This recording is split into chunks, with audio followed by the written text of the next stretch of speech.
Hello, everyone, and welcome to the After Town Hall session today with the DripDropz team. Today, we are talking about leadership styles and all the different styles of leadership, what they mean in a decentralized environment, and how they work or don't work. Just getting started today, and just welcome everybody. Remember, this is an open forum, so we can all just have a free and friendly discussion. Just remember to give everybody time in order to state their piece. No need to raise your hands. Let's just all participate and have a great time. And to get us kicked off, I'll talk a little bit about what leadership styles mean to me, and what some of the ones that I've used in the past, sometimes to good effect and sometimes to bad, and then we'll go a little deeper. So I nowadays I try to have a style that's kind of a blend of an authoritative style, which is it's one of the sort of seven main styles of leadership, where you try to offer information, guidance, hopefully share your previous successes and failures so that other people can take from what you're saying, and maybe apply it in their own way. And I've learned to combine that with sort of a democratic style as well, which now is being taken to be called holacracy, which is it's a style of leadership that makes everybody a leader in a way, in one element or another. And we'll talk more about how that looks next week when we announce next week's thing. But for this week, for me, it's a combination of that. I try to be authoritative, not authoritarian. It's another leadership style. That's one I try to avoid. That's where thou shalt do this. You better, Peter, turn that background off right now, kind of thing. Right now, we don't. That's a that's a bad that's a bad take. That's not going to work in blockchain. But authoritarian is bad. Authoritative, on the other hand, that's a good style where you can share your expertise, and hopefully others can learn from it and grow with it. So what about you guys? What's a leadership style that you've tried that's worked? Hasn't worked?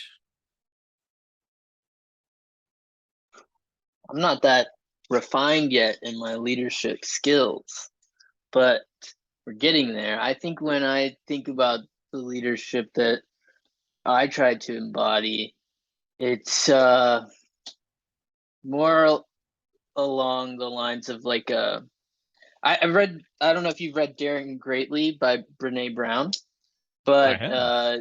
it's about leading with vulnerability essentially, um and I see that as a key element in my leadership style.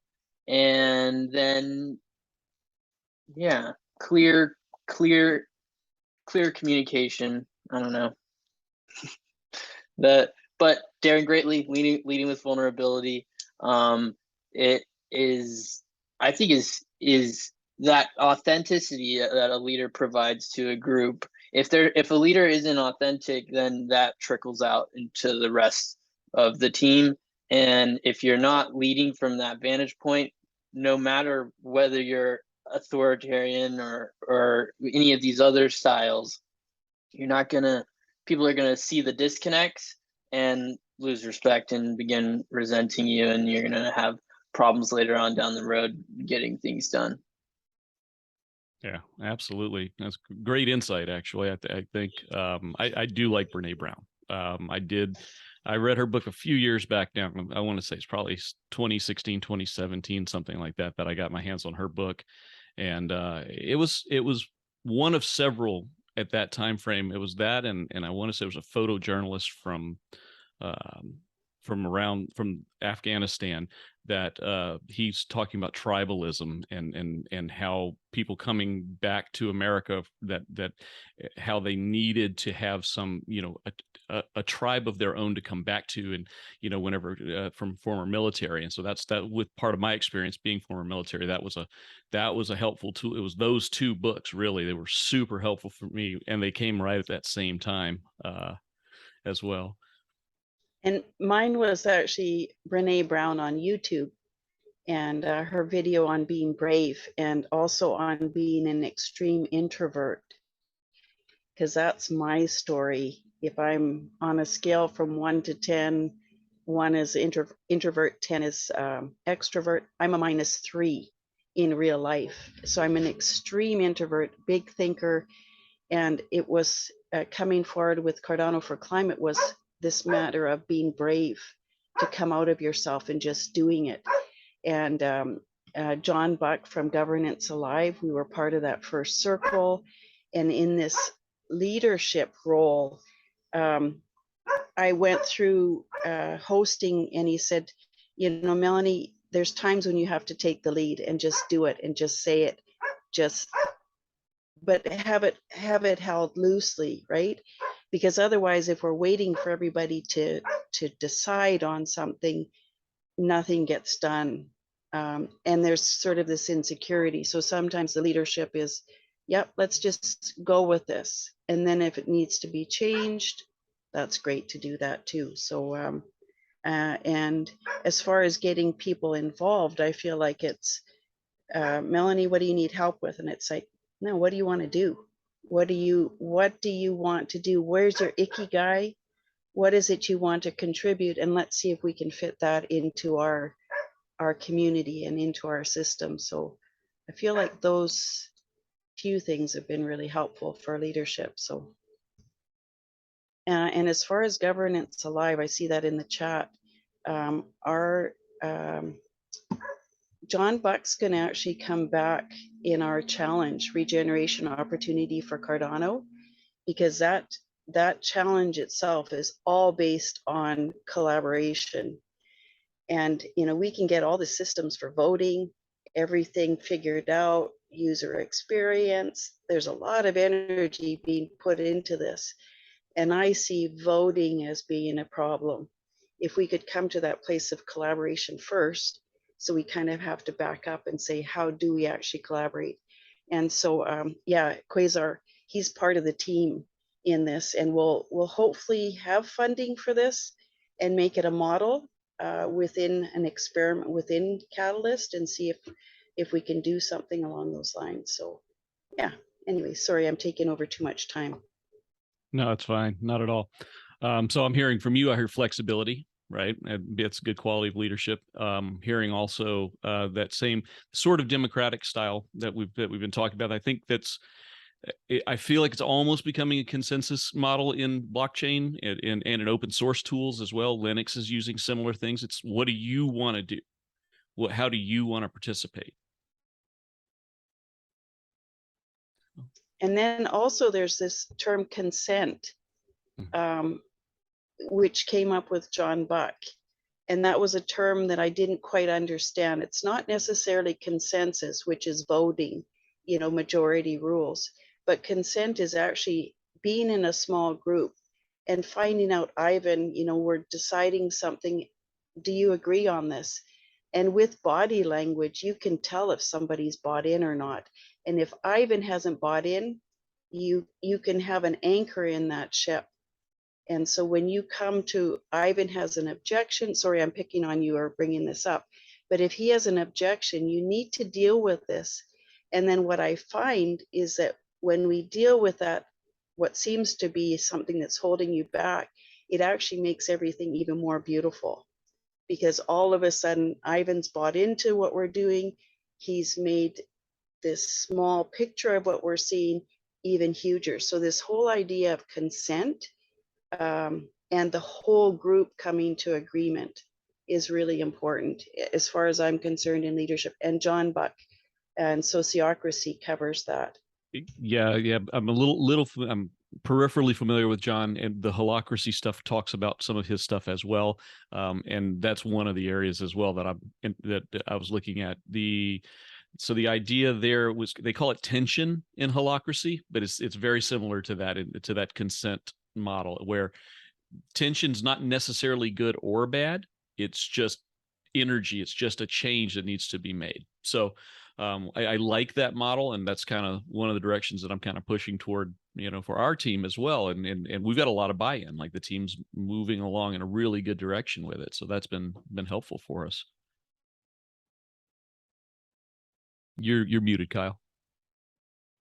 I heard you, Melanie, and you nailed some points, which are dead on. And that is, if a team member isn't agreeing with something, they aren't always going to say something about it, but they will exhibit a sign in body language, and they'll exhibit subsequent behaviors as well. And the sooner you can recognize that as a leader, the sooner you can get in front of it, because you have to get in front of it. And there's a lot of hard things you have to do as a leader, and that is one of them, making sure that everybody's on the same page. And I guess that's what that idea is, but I kind of figured that one out on my own just through doing it, you know. Yeah, We're it's actually funny. not used to being able to speak up or be heard, right? You know, how often do we come into this? But now we have Project Catalyst. The goal is highest in human collaboration, live and safe environment. And, you know, that's what I recognize was, you know, whatever I have to say or do, maybe it comes across as stupid or something weird for somebody else. But you know what? I'm going to say it and do it. And this is because it is in a safe place. And I don't feel like I'm being judged where I have in other work or other businesses. So being able to speak up. And then when you start recognizing that all I have to do is make like a funny face, and, you know, the leader recognizes that something's going on for me, especially as an introvert. And then, okay, what's that all about? I just saw you roll your eyes. What's that about?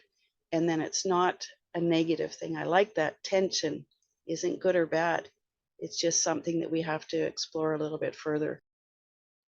Yeah, it's probably, to me, from the pulling in the holacracy view, that was the thing that brought it over the top for me, that made me say, you know, this actually works, because it works with the way people work. And that's being, you know, leadership and being a leader. You really do. You have to know how people work, and they don't all work the same. Right? We've got introverts, we've got extroverts, we've got people that are going to be very loud and dominate the conversation, and then we've got others that are going to sit back and maybe try not to be heard.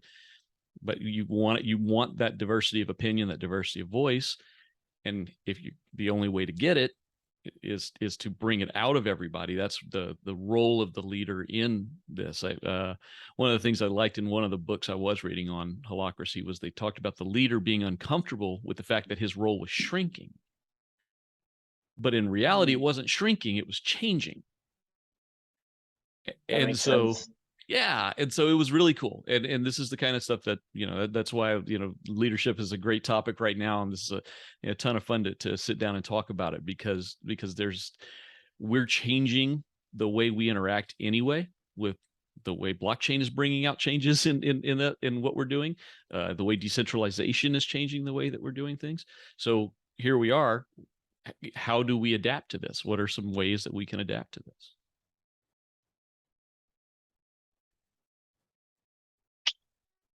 Yeah, one question I want to ask is, how do you start teams?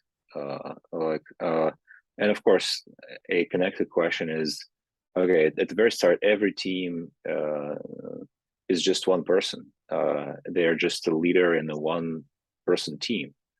So that's like my situation right now. With regards to projects that I'm doing on Cardano. Yeah, I mean, that's the question. How do you start teams? How do you lead? How do you expose your style so that you attract team members? You know, Lloyd can probably talk a lot to that, because he's had a lot more experience building teams than I do. I can share my experience, but yeah, share yours. I can definitely add to it, but share yours first. I mean, for me, I worked alone for a really long time. You know, I used to do it all. I'd build, I'd market, I'd sell. I made a good amount of money. I fed my family. I hired employees and that kind of thing. And but it wasn't until I became part of a team that I could really open up. You know what I'm saying? And really start to really grow. And getting there, it wasn't like I said, "Oh, I'm going to start this business and I'm going to go and build a team." I had become colleagues with some very smart individuals and built respect and rapport with some very smart individuals. And the rapport reputation that I have built is, just from kind of, I guess, a visionary perspective, being able to see things just a little bit differently. And it is just enough to kind of add value in that type of environment. And, so I saw some technologies in place and I just conveyed some ideas and brought some people together, see if there was interest, and it kind of snowballed into a 10-person initiative. And as the team came together, I wasn't even, they just made me the CEO. It wasn't my choice. So I was kind of thrust into this role. But it wouldn't have happened if I didn't do what I did. So that's, a lot of people contributed to it, but DripDropz wouldn't exist if ideas weren't shared and we didn't corral and, pull everybody together. So this is different. This team is different. And that's why I say that I want Lloyd to share more, because I think this is something very special. We care very much about each other as human beings. And these guys don't work for me, we work for each other. And so it's that dynamic of team. For me, I've been on other types of teams, you know what I'm saying, where it's a job or it's a responsibility, but this is like a duty. It's different. It is, isn't it? And that's you hit it there. I wanted to say that the style of leadership when you're by yourself, or when you do everything, and if something else falls down, you pick it up and do it anyway. That's heroic leadership. That's that style. Heroic leadership will lead to burnout. It's a feature, not a bug. If you take on every responsibility and take it that you have to accomplish it, it will lead to burnout. So that's heroic leadership. So I love it when we hit on one naturally in the conversation, and there you go, we did. So from our team's perspective, yeah, you've got a bunch of experts in their own right. These are people that in many cases are running companies. They have their own organization, they have their own business. They're already doing those things. So they could just as easily walk away from this and not do it. So leading that group means making sure that everybody has the space to do what they need to do and the support that they need to do with it, and otherwise staying out of their way. That is a very interesting dynamic to try to work from, especially if you're accustomed to being the guy with the answers. That's a tough. And keeping everybody happy and on the same page and motivated for the same cause is very challenging with that, when you're dealing with that many caliber people coming together to do something. So my job is very hard. Yes, yeah, it is tough. I do like the phrase herding cats, because there is a lot of cat herding going on. I resonate with that. Right. Yeah. Exactly. Sounds next to impossible. Next to impossible. If you do it wrong, you will definitely get clawed up, right? It's gonna hurt. So, so you really want to try to figure it out in a good, positive way if you can. And, that's been the beauty of working with this team, is that there is a lot of positive support from each of the members. Everybody feels invested in why we're here, what we're doing. So it did build in its own natural way, which is good, because there was room given for it to grow in its own natural way. That's exactly what happened. And so that's a credit to Kyle, that he recognized that it wasn't something he could do on his own, and it wasn't something that he could just force into existence. It had to grow in a life of its own, and it did. Ivan, I'm curious, have you found your tribe? No, I'm still in the process. Yeah, you're looking for this team, right? And I'm just wondering, values, your goals, what is it that you're looking for? Is it, if you're here to make a lot of money, well, good luck. But, if you're here because, like in our case, caring about social and environmental impact, there's a whole group that comes around that. And within that ecosystem, we find people with these different gifts, and that's where it was. But starting with the values and your goals and figuring out where you sit, that's what Little Fish is going to be helping our team out, because we have heroic leadership, and I'm one of them bad for that, because it's like, well, I can do it, and I can do it, I'll do that, I can fix that with binder twine, and it's like, no problem. But this doesn't, it is not sustainable. It's very hard work, and I'm not getting my other stuff done that I need to be doing, and we all need to be doing what we need to be doing. So and I'll add to that, Melanie, our urban farmer DApp team, it came together because of spending time in Catalyst and talking to people in Catalyst. Our senior developer is a developer who is also a permaculturist, and he only learned about us because we were here in Catalyst. So right. It's also being open to opportunity, being open to conversation, being open to collaboration. And that's part of how you find your tribe, is like you're doing now. You're here, you're collaborating, you're part of talking. this. You're talking. Yeah. You're meeting new people. You're building rapport. The reason. Excuse me. The best thing I did to help me build this team is I decided I wanted to be a stake pool operator one day, and I worked really, really hard. And I got involved into a gnarly Telegram channel, and just, it was nasty and it was brutal, and I went through really a lot of hard times and a lot of hard struggles, but helping a bunch of guys who were trying to do the same thing, who turned out to be my largest competitors, who are now my business partners today. And so it's we compete on that front, but it's not even an issue, because we do our thing. It is what it is down there. But what I'm saying is, when you're put into a collaborative environment, you can start to see what people are made of, and like find people you like and who are like you. And that's exactly what happened. It wasn't like I went to any of these people that I didn't know before. Anthony had approached me a long time before, wanting to work on something with me, and it just wasn't the right time. But at the right time, we came and pulled some other things together, and Andrew's just brilliant, and Adam's just brilliant, and all these people can add pieces there, and these are gentlemen that, in some way, shape, or form, we've helped each other many times over the past couple of years. And that's what it was. I collaborated for a couple of years with the right guys. I saw the right things, pulled it together, and said, "Hey, you want to go do this together?" It's like, hell yeah. And so that's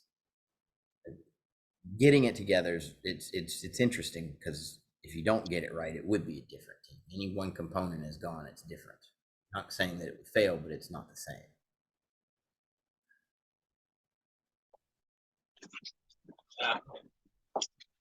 Yeah, so sounds like you had to collaborate on that Telegram channel, and you had to help those people, and and that's what you wanted to do. Like, that's like your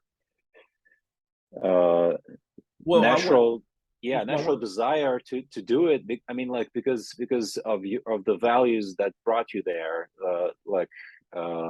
Basically, am I understanding this right? Kind of. No, like the stake pool operators, yeah, we had values for showing up. We were smart people, but these guys wanted to make money too. They were entrepreneurs. For sure. They saw a business opportunity, and so they were really smart. A lot of all the original stake pool operators who showed up were the first people to say, "Oh, Cardano's going to win," and they went and put their money where their mouth was and worked for a year for free. And so, what I'm saying is that it was just hard, and we collaborated with each other enough in an open environment where we built tremendous respect for each other, right? And friendly in times of peace, we're friendly competitors, but in times of war, we're brothers in arms. I mean, if that's how I could describe it, it's just weird. We work together very hard to get to mainnet, right? We work to learn and to grow. And so you just, and don't get me wrong, there's stake pool operators that I don't associate with at all, but you find your niche somewhere. So similar parallels can be drawn into Catalyst. The next generation of parallels are going to be drawn into like the ambassador programs of the successful projects that are coming. They're going to start building communities and things like that. And you'll just find pockets of talent. We picked Quinn up out of Catalyst. He had a bad experience, and hey, come hang out with us, man. We're going to go do some crazy stuff. And he turned out to be one of the best smart contract developers in the ecosystem. The biggest win we could have had, you know? Yeah, I can quote another Ivan. It's actually a Dr. Ivan Meisner. He was the founder of BNI, Business Networkers International, and his favorite thing to say is "givers gain," and that's a really good philosophy to hold on to. It's about networking. It's about meeting people, giving freely of yourself and your time when you have it, not more than you have ever, but just giving freely of yourself and your time when you have it, and learning from the people that you're speaking to, because that adage, you have two ears, one mouth, so you listen twice as much as you speak, right?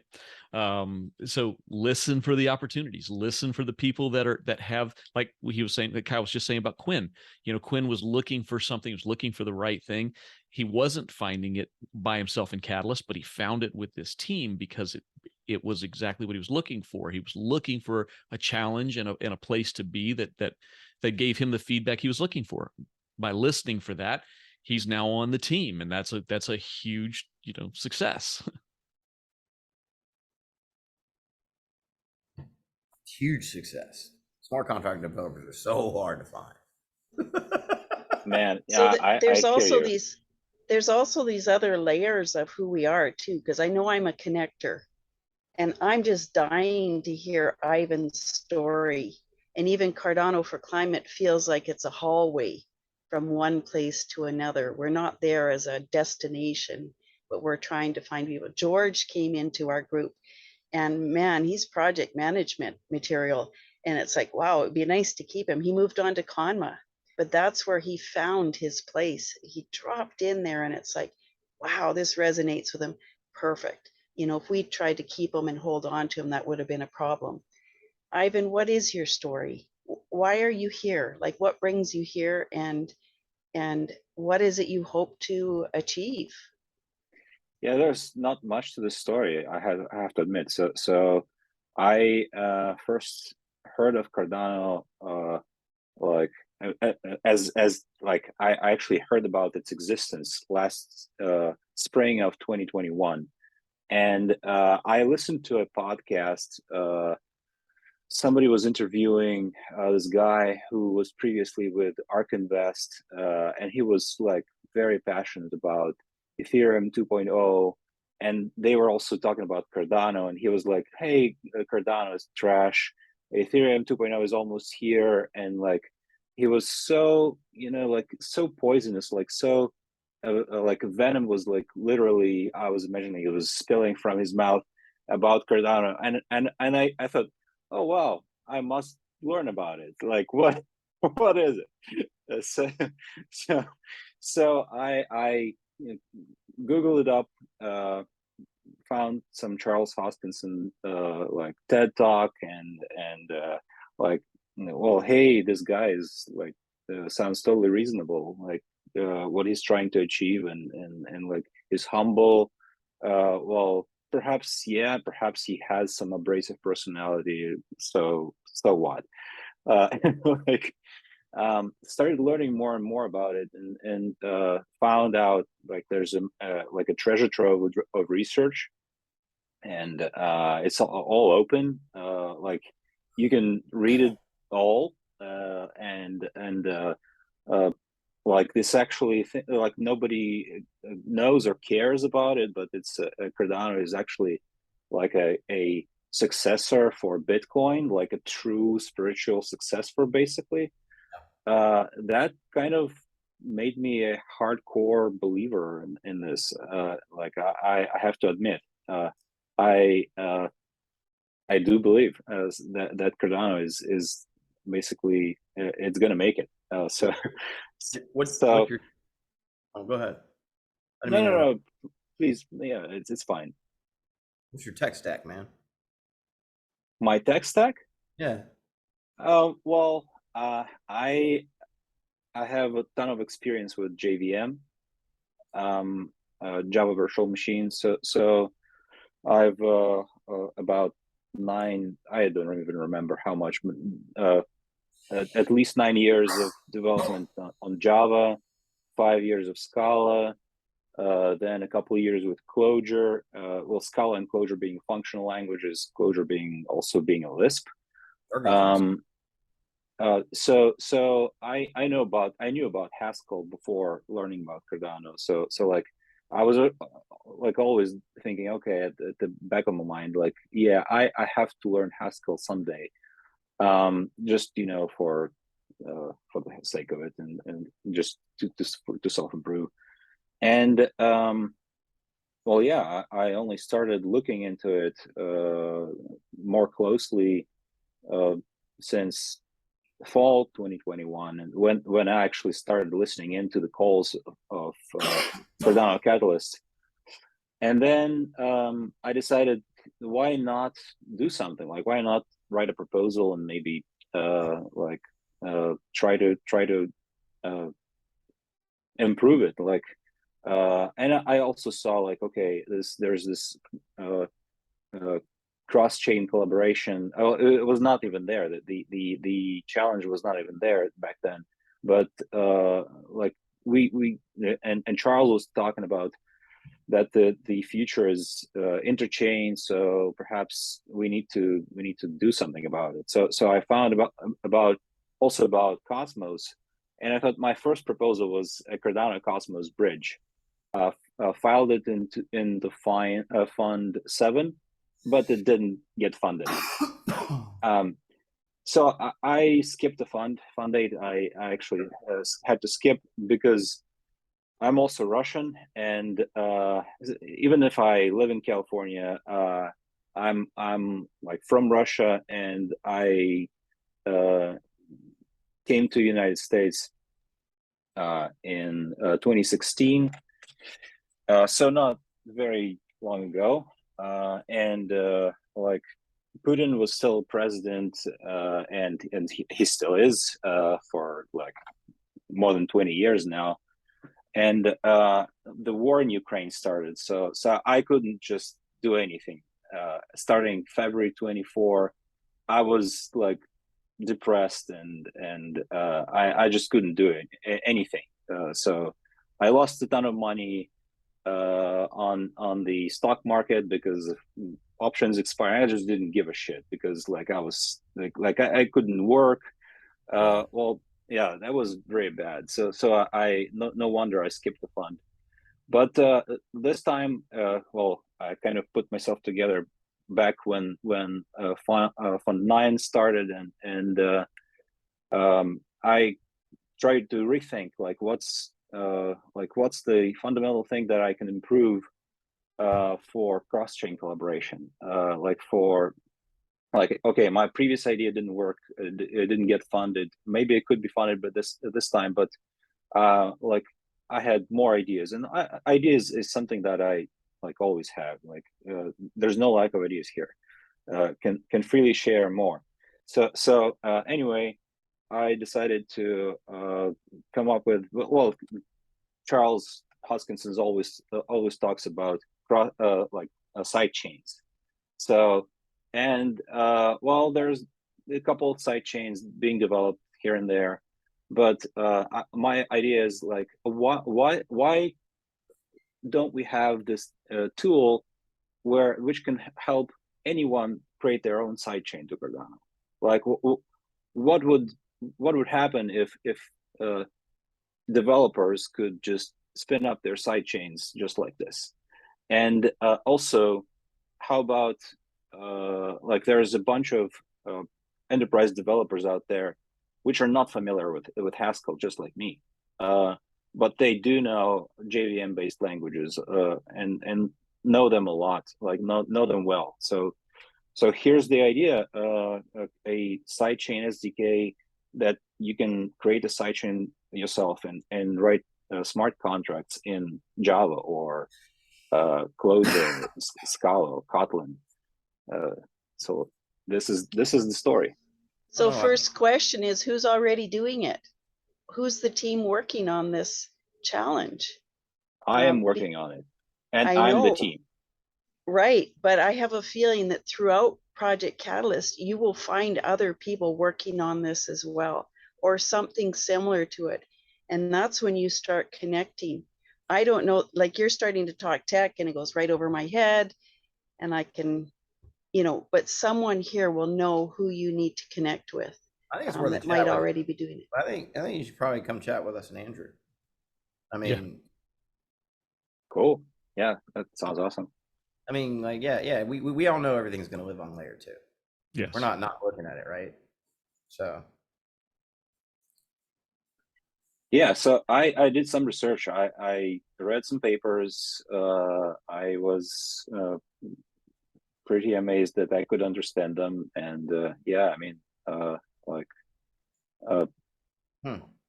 yeah. So I know about Amazed that I could understand them. Yeah. I read a white paper like that once. Yeah, I mean, these are not white papers. These are research papers. These are harder to understand. But it's a bad joke.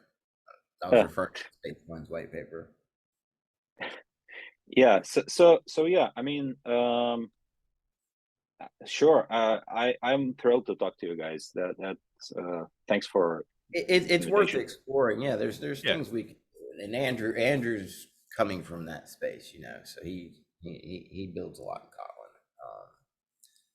And great. Yeah, so that sounds awesome. Thank you. And yeah, so I'm thrilled to share like what I learned so far and learn more. So yeah. Well, even still, like kind of what we do a lot is we'll just chat about like just opportunities and market evolution and things like that, and maybe how you might be able to monetize and things. And there could be paths along the way. Ergo, I think it's a Scala environment, so there's some things that can be done there. There's opportunities there potentially, and it's just worth a chat. And that's, it's not like necessarily some of the things we definitely can't talk about because we have we're under NDA, but there's some areas definitely in layer 2 worth exploring, and also we have access to users too. So if you do get something, it's worth talking. We can help you kind of. The community helps each other, so at least help get the word out and that kind of stuff. Or if you need access to SPOs or node operators or something like that. So how does Ivan connect with you? And do you have community meetings where people can show up? Because I'd like to know, send people your way, right? What's the links? Well, you can contact me, Ivan. I'll hit you privately, but my calendar, I don't give my DMs out. So you can reach the DripDropz team at contact@dripdropz.io. I think that's probably the best way. But Ivan, I'll send you I'll drop a note in the chat on how you can reach me. Oh, thanks. Yeah, actually, I think I'm following you on Twitter, and I am pretty sure you're following me back. So it's fine. I don't mind dropping in the chat. Anybody here can in the community. Yeah. I'm not gonna throw it on YouTube when we get 1 million users in a year and a half. Yeah, I don't believe the chats are shared to YouTube though. No, yeah, the chats are not, so they're private in here. But yeah, and yet to your question, Melanie, this is our first foray into really having a weekly public engagement, and we wanted to do it in public, and we wanted to have a good space, and we wanted to give back in that process. And so we decided we have lots of entrepreneurs on our team, so having topics of discussion around entrepreneurship as it related to blockchain just made a natural fit for all of us, because it's something we can talk about from experience each week. So that's why we're here. That's exactly why we're here doing this. We will be here every week. Yeah, your presentation at Impact Fest, when you talked about triple bottom line, is like, I'm totally interested in that, because again, working, volunteering, doing things you're passionate about is not sustainable physically. And I know that this comes up. People have bills to pay, so we need to work on that. And that fact that you care about that within your organization and support people, it's like, yes, this is something that we also need to do and to become more sustainable. I am like the hardest person to drag into this, but I know that it's coming forward in order to make it possible. Otherwise people drop off, if they can't afford to be in this, they don't have that much time, they've got to feed their family, this doesn't work. and we came at this from like, we're too busy for everything, we've got too much going on, we're all too busy. But it's like, but wait a minute, this is the community that supports us. We can't be too busy. We will find a way to make things fit, and we're finding a way to make this fit, and it's paying off for us. If nothing else, just having these conversations is worth it. Like, it sharpens your steel, it sharpens your iron, right? The more times that you take your ideas, put them in public, and listen to other people's feedback to your ideas, that is going to change who you are as a person, expands you. Yep, perfect. So yeah, I mean, that's the other thing about, the interesting thing I've learned is surround yourself with who you want to become. Or at least, or like your weaknesses, like if you could say, oh, here's where I'm awesome at, and here's where I'm okay at, and I'm definitely not really good over here, and just figure it out, and kind of fill those gaps with people, and you'll grow, and they'll help you grow, and that icky guy that Little Fish is taking us through, he's taking the C4C core team through this, and it is exactly that: your strengths, your weaknesses, what you love to do, what you hope to get paid for, what the community needs. And it's finding this, and then it's like, yeah, this needs to be done, I'm going to put this on the side and allow the community to come in and say, yeah, this is my icky guy, this is what I want to do. I think this whole meeting is a bonus, so because you guys have found Ivan now, so spending the time and sharing with the community, you're getting by giving, aren't you? absolutely. Yeah, I mean, that's what it's all about. We show up real early. We all, everybody comes at a different point in time. Everybody, I wasn't here, I didn't understand Bitcoin was awesome, otherwise I've been doing different stuff 10 years ago. But we came when we came, and the opportunities when we came were there, whatever they were. And so new people are coming now too. So there's a plethora of new talent coming. There's talent all over the world who has been giving their passion and their life force to, what they believe was good purpose, and people change. And so they're seeing Cardano as a new purpose, and there's vast talent out there that's going to be coming. As we're going to grow exponentially, and with that vast talent will come. And so that's the other thing, like what I did. I came really early, but I came with an agenda. I didn't come here to run staples. I came here to build businesses like Cardano. That just kind of happened because I got here early. So it was kind of like seeing where lightning was going to strike, and maybe just go and see if I could stand and try and get hit, Right. And that's similar to me. I came after the SPOs, really, all that had happened. I'm late for that, for that part of the game. That wasn't when I got here. I came after, but I came here for the tech. I came here for the experience, and I came here because I was hearing bank the unbanked. I was hearing, build up the world, and you guys know, I mean, resilience is it's kind of my thing. And so I decided to go where I could do something that looked like community resilience, and that this was what made sense to me, and here we are. So yeah, Cardano is by no means perfect technology, but it certainly is the strongest community. And well, technology wise, it's maybe not perfect, but it's very good. It's good enough. Sure. It's good enough because the community wants to do this. The community wants to be engaged with this, and it's growing. Yeah, so we got a treasury, which means we can make it better and we can fix the gaps. And that's where a lot of conflict in the community has come, because there's this undertone of maybe developers and catalysts, and it's really this one direction. Should, you know what I'm saying? Like it's a unified direction, but there's just different ways of how do we get there. But yeah, we have to map out. What is it? Sorry, I didn't mean to cut you off. It was we have to map out. We have to do a proper gap analysis. IOG is fantastic, but they're not covering all the bases. They just can't, right? And by all the bases, I mean just things that tools people need to enable opportunities for you know what I'm saying, cover everybody, right? Like IOG just can't do it. And so from a high level, you know, there's things that we're going to need to implement, technologies that we're going to implement, that the community, I believe, is going to want. And so that's what I mean by, you know, when I refer to proper gap analysis. And then we can say, okay, wow, that really is a big piece there in an endeavor, and we really do need to allocate funds for that, and we can actually navigate our treasury with purpose, right? And so because it is a technology mission, because even if something catastrophic fails, like Charles always said, the code's open source, anybody can take it and run with it. We're building it, even if something goes bad, this is a huge step in a staircase to something fantastically great for humanity. Oh yeah, I mean, Cardano is moving absolutely in the right direction here.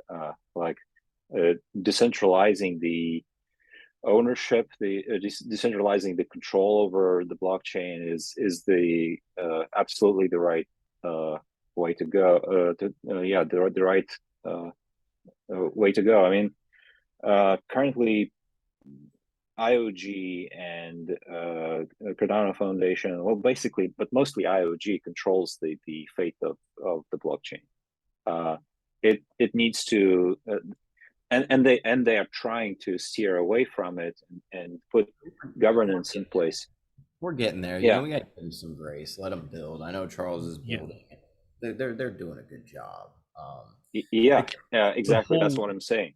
The whole next year is based around governance, which is good. Having heard that directly from Charles recently, that the whole next year is governance. It's about building a structure. And we had this conversation. I don't remember where it was, Kyle, but we had this conversation earlier today, and I said the same thing. I said one that of our 20 meetings. It was one of the 20 meetings. I said in that call, like, a governance structure does not pop out of thin air. It does not self-create. It can't. It has to be built as a structure and then filled in. So, you know, you can't just expect a governance structure to come out of nowhere. So there you go. That's exactly what this next year is building a skeleton of what that framework's going to look like, and then we'll flesh it out over years. It won't be perfect in the beginning. It won't be perfect ever, but hopefully it's good enough to drive this financial operating system for, you know, a good large chunk of people around the world. Let's go for as many as we can get. Hopefully for the world. Hopefully. So yeah. And, you know, on that note, guys, if it's okay with everybody, it is right at 3:30. So I think it's a real good time to wrap it up and to let everybody know that next week's topic is going to be governance. We're going to talk about governance. We're going to move from leadership to governance, and that'll be our topic next week. Good. We can actually work. Yes. Okay, we got some work done today. This was good. This was a good day. It really was a good day. So, on that note, I'm gonna say goodbye, everybody.